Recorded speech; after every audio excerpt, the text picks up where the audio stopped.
بسم اللہ الرحمن الرحیم۔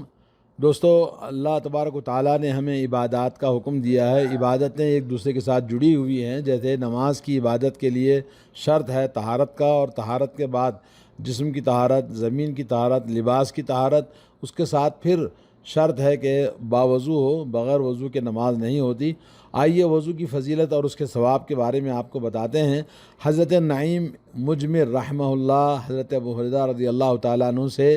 اور وہ نبی کریم صلی اللہ علیہ وسلم سے روایت کرتے ہیں کہ آپ صلی اللہ علیہ وسلم نے ارشاد فرمایا،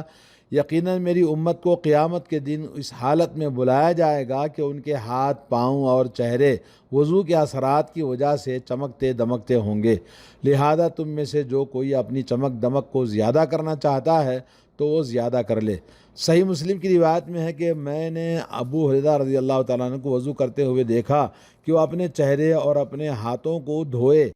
یہاں تک کہ کندھوں تک قریب پہنچا دیا،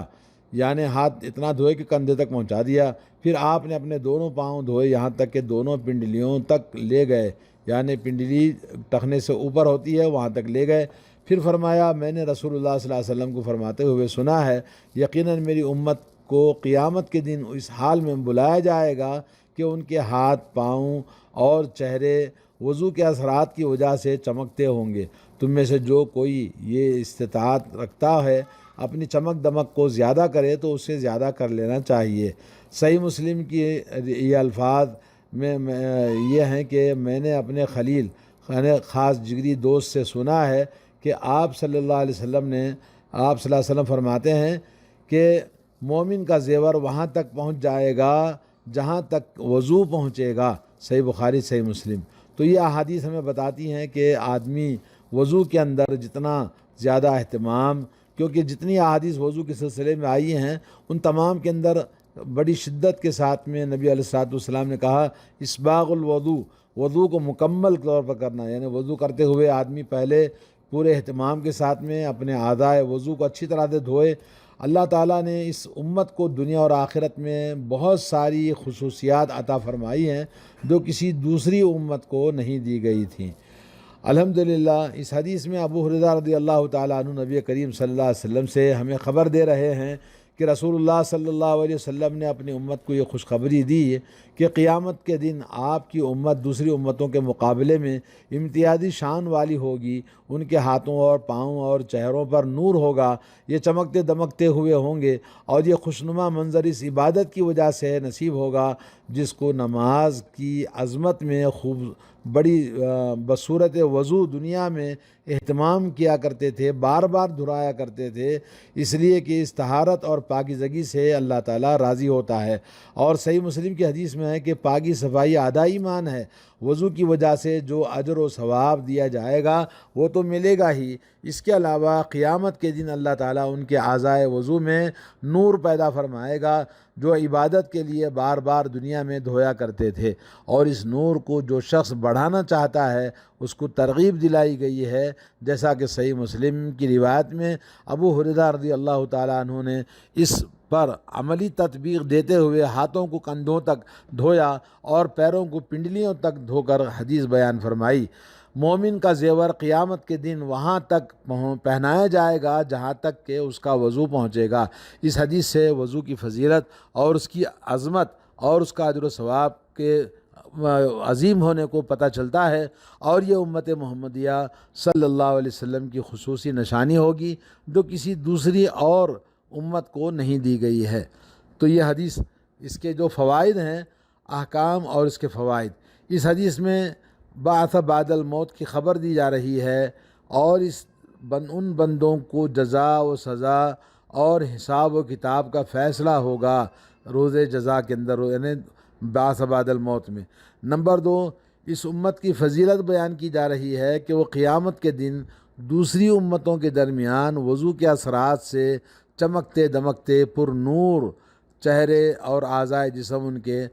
پہچانے جائیں گے۔ نمبر 3، وضو کی فضیلت بتاتے ہوئے یہ کہا گیا کہ مومن کی تکریم و تعظیم کی جائے گی کہ جنت میں وہاں تک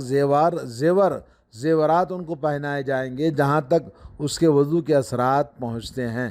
نمبر 4، وضو ایک عظیم عبادت ہے، جیسا اللہ تبارک و تعالیٰ جسے اللہ تعالیٰ تبارک و تعالیٰ پسند فرماتا ہے، اس لیے کہ وضو کرنے والوں کے لیے قیامت کے دن بصورت انعام خاص اس امت کے لوگوں کو عطا فرمائیں گے۔ وضو کرنے والوں کے ہاتھ، پاؤں اور چہرے چمکتے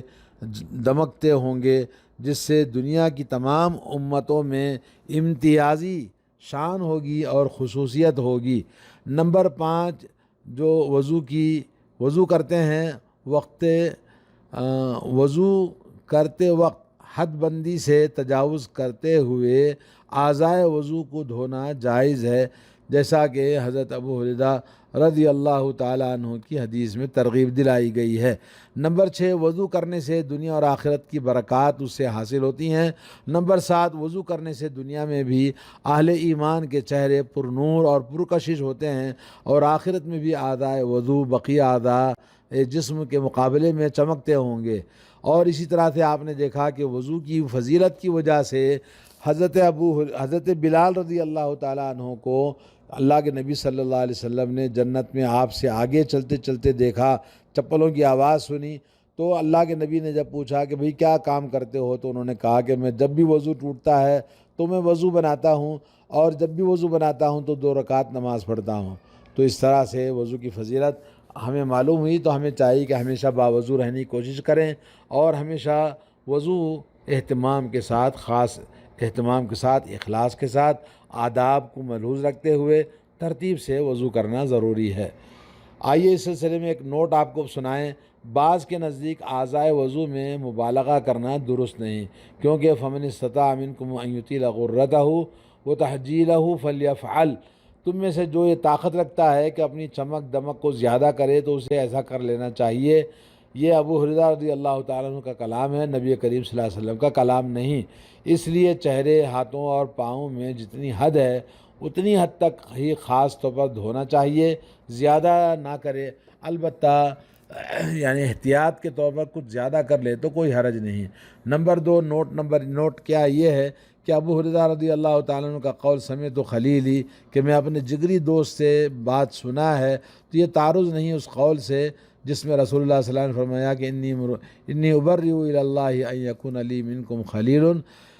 کہ میں اللہ تعالیٰ کی بارگاہ میں اس بات سے برات کا اظہار کرتا ہوں کہ تم میں سے کسی کو اپنے لیے خاص دوست بناؤں۔ یہاں تک کہ نبی کریم صلی اللہ علیہ وسلم نے اللہ تعالیٰ کی بارگاہ میں کسی سے دوستی کرنے کی برات کا اعلان کر دیا، اور اس سے براعت نہیں کیا کہ لوگ آپ کو دوست نہ بنائیں۔ یہی مطلب ہے جو ابو ہریرہ رضی اللہ تعالیٰ عنہ فرمایا۔ اسی طرح سے کئی صحابہ کرام نے یہ بات کہی ہے کہ سمعت خلیلی، میرے جگری دوست سے میں نے سنا ہے، یعنی امت کا ہر فرد نبی سے محبت کر سکتا ہے، جیسے بہت سارے صحابہ کرام کے بارے میں اس بات کا ثبوت ہے۔ اور اللہ کے نبی صلی اللہ علیہ وسلم نے فرمایا کہ دنیا میں اگر کسی کو میں اپنا جگری دوست بنانا ہوتا تو ابو بکر صدیق کو بناتا، لیکن اللہ تعالیٰ نے مجھے اپنا دوست بنا لیا ہے، تو میں دنیا میں کسی انسان کو اپنا جگری دوست نہیں بنا سکتا، لیکن اللہ کے نبی صلی اللہ علیہ وسلم کو تو ہم جگری دوست بنا سکتے ہیں۔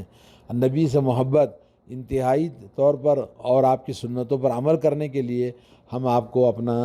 جگری دوست بنانا ہوگا۔ اللہ تعالیٰ سے دعا ہے کہ اللہ تعالیٰ ہم تمام کو صحیح طور پر وضو کرنے اور وضو کے ساتھ ساتھ نبی کی محبت، نبی کی اتباع کرنے کی توفیق عطا فرمائے۔ وصلی اللہ علی نبینا محمد وعلی آلہ وصحبہ اجمعین۔